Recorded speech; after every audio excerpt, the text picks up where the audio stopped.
November বুধবার বিকেল 5টায় খালেদ মহিউদ্দিন আছে এডিটর স্পিকে জানিয়ে দিচ্ছি শিরোনাম। স্বর্ণ চোরাচালানের অভিযোগে বিমানের ডিজিএম চিফ ক্যাপ্টেন সহ আটক 5 জন, 4 দিনের রিমান্ডে। 4 মাসে হয়নি ঢাকা মহানগর বিএনপির পূর্ণাঙ্গ কমিটি, মামলায় সতর্ক নেতারা।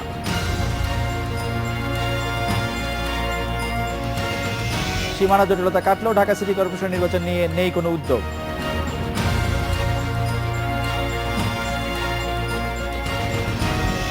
এসএসসি পরীক্ষায় নির্ধারিত ফির চেয়ে নেওয়া হচ্ছে বাড়তি টাকা, চাপিয়ে দেওয়া হয় কোচিং ফি।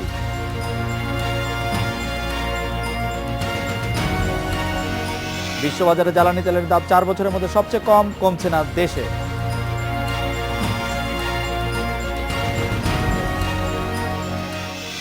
স্বর্ণ চোরাচালানের অভিযোগে বিমান বাংলাদেশ এয়ারলাইন্সের ডেপুটি জেনারেল ম্যানেজার শিডিউল ও একজন ক্যাপ্টেন সহ 5 জনকে গ্রেপ্তার করেছে গোয়েন্দা পুলিশ। চোরাচালান মামলায় এদের 4 দিন করে রিমান্ডে নেওয়া হয়েছে। পুলিশের দাবি, গ্রেপ্তার হওয়া সবাই স্বর্ণ চোরাচালান সিন্ডিকেটের সক্রিয় সদস্য। স্বর্ণ চোরা কারবারে জড়িত বিমানের সন্দেহভাজন আরও বেশ কিছু কর্মকর্তা কর্মচারীকে গোয়েন্দা নজরদারিতে রাখা হয়েছে।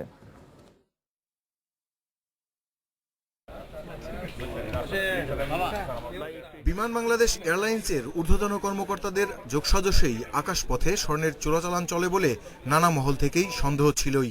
মাঝে মধ্যেই স্বর্ণের ছোট বড় চালান ধরা পড়লেও সিন্ডিকেট সদস্যরা থেকে গেছে ধরাছোঁয়ার বাইরে। অবশেষে গোয়েন্দাদের হাতে ধরা পড়েছেন বিমানের ডেপুটি জেনারেল ম্যানেজার সহ এই কর্মকর্তারা। বিমানের আরও কয়েকজনের নাম এসেছে যারা বিভিন্ন পর্যায়ে কর্মরত আছে। এছাড়াও আরও 2-1 পাবলিক আছে যাদের সম্পৃক্ততা যাচাই করে তাদেরকে আমরা আইনের আওতায় নিয়ে আসব।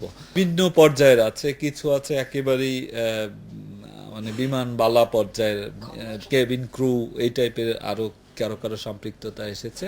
গ্রেপ্তার হওয়া কর্মকর্তারা সিন্ডিকেট গড়ে কিভাবে স্বর্ণের চোরাচালান নির্বিঘ্ন করতেন সংবাদ সম্মেলনে তারও বর্ণনা দিলেন এই কর্মকর্তা। পুরো প্রসেসটার সাথেই যেহেতু ক্যাপ্টেন এবং ডিজিএম আসলে কে ওই ফ্লাইটে থাকবে, কে নিয়ন্ত্রণ করবে, এই পুরো বিষয়টা তারাই আসলে নিয়ন্ত্রণ করে। এই সার্টেন ফ্লাইটে আসবে, ওই ফ্লাইটে কাকে ডিউটি দেবে না দেবে এই বিষয়টি তারা নিশ্চিত করে।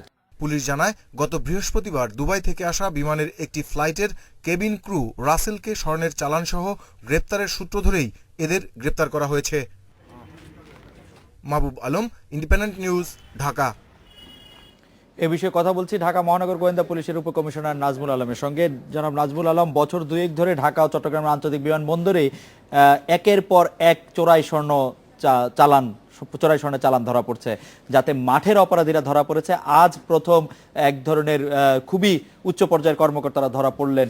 বিমানের এইটা যে স্বর্ণের চোরাচালানের যে সিন্ডিকেট আমরা বলছি, তাতে এই উপরের মহলের প্রতি কি আপনাদের সন্দেহ আগে থেকেই ছিল, নাকি আপনারা হঠাৎ করেই কোনো খবরের ভিত্তিতে তাদেরকে ধরতে পারলেন?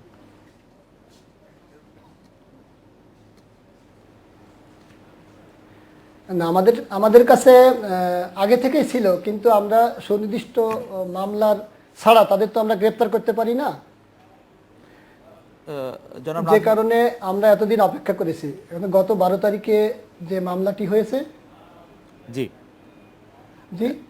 জনাব নাজমুল আলম, আমরা জানতে চাইছিলাম যে আপনারা তাদের উপরে যে সন্দেহটা করেছিলেন, সেই সন্দেহটা কিসের ভিত্তিতে করেছিলেন? কোনো তথ্য পেয়ে?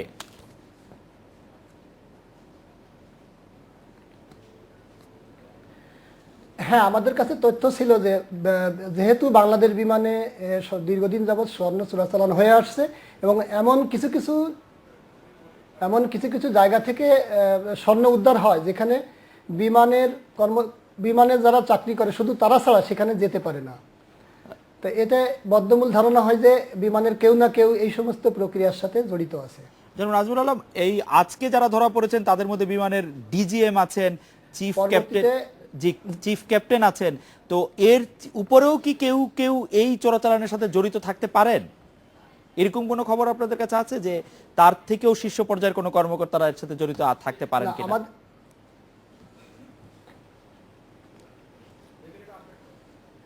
আমরা এদের আজ গ্রেপ্তার করেছি এবং রিমান্ডে তারা 4 দিনের রিমান্ডে আসছে।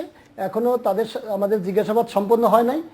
তাদের জিজ্ঞাসাবাদ সম্পূর্ণ হলে আরও বড় কেউ জড়িত আছে কিনা বা অন্যান্য কারা জড়িত আছে সেটা পরবর্তীতে জানা যাবে। তারা কতদিন ধরে এই কাজে নিয়োজিত রয়েছেন বলে বা এই কাজ করছেন বলে আপনাদের ধারণা? তারা খুবই সিনিয়র লেভেলের অফিসার, তারা কত বা সিনিয়র লেভেলের একজন ক্যাপ্টেন যিনি অনেক সিনিয়র ক্যাপ্টেন, তিনি কতদিন ধরে এই কাজ করছেন বলে আপনাদের ধারণা?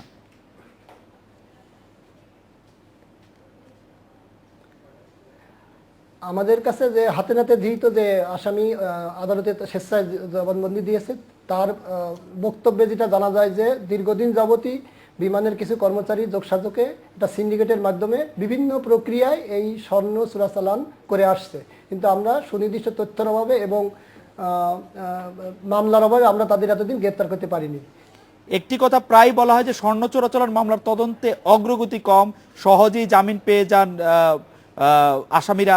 এই বিষয়ে আপনি কি বলবেন? আমরা জানি যে 2-1 বছরের মধ্যেই কয়েকবার বেশ কিছু স্বর্ণ সহ ধরা পড়েছে, ওই মামলাগুলি বা কি অবস্থা আছে এখন?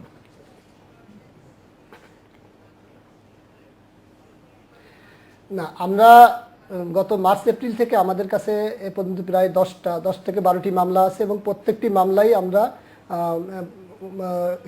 সুন্দর বা সঠিকভাবে আমরা তদন্ত এগেছি এবং এ যাবৎকালে সবচেয়ে যে বড় স্বর্ণের চোরাচালান 105 কেজি, ওই মামলাটি আমরা তদন্ত করছি এবং সেই মামলায় ইতিমধ্যে আমরা 25 জনের মতো গ্রেপ্তার করেছি এবং আরও কিছু লোক আমাদের গ্রেপ্তারের প্রক্রিয়া আছে।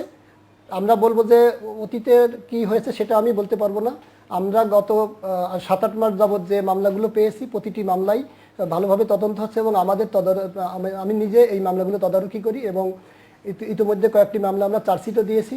সুতরাং আমি বলবো যে তদন্ত প্রক্রিয়ায় কোনো গাফিলতি যাতে না থাকে এবং সঠিকভাবে হয় সে ব্যাপারে আমরা নিশ্চিতভাবে যাতে সঠিকভাবে তদন্ত হয় সেটা আমরা নিশ্চয়তা দিতে পারি আপনাদের। জনাব নাজমুল আলম, বলা হয়ে থাকে যে বৈশ্বিক প্রেক্ষাপটে স্বর্ণ চোরাচালানের একটি অন্যতম নিরাপদ রুট হচ্ছে বাংলাদেশ। এই ধরনের অভিযোগ আসলে কতটা সত্য? এই স্বর্ণ কি কাজে ব্যবহার হয়? এই স্বর্ণ কি আবার অন্য দেশেও পাচার হয় কিনা কিছুটা পরিমাণে?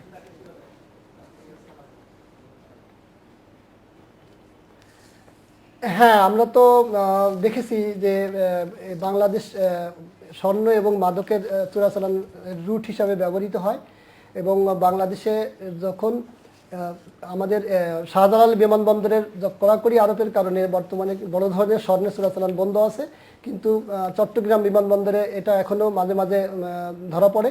তবে এর কিছু কিছু আমাদের দেশের ব্যবহৃত হয়, বাকিটা পার্শ্ববর্তী দেশে এটা পাচার হয়ে যায় এবং মাঝে মাঝে দেখা যায় যে আমাদের সীমান্তবর্তী বিভিন্ন চেকপোস্টে এগুলো ধরা পড়ে। জনাব নাজমুল আলম, আপনাকে অনেক ধন্যবাদ। এডিটর স্পিক একটি 40 সেকেন্ডের বিরতি নিচ্ছি, ফিরছি তার পরপরই।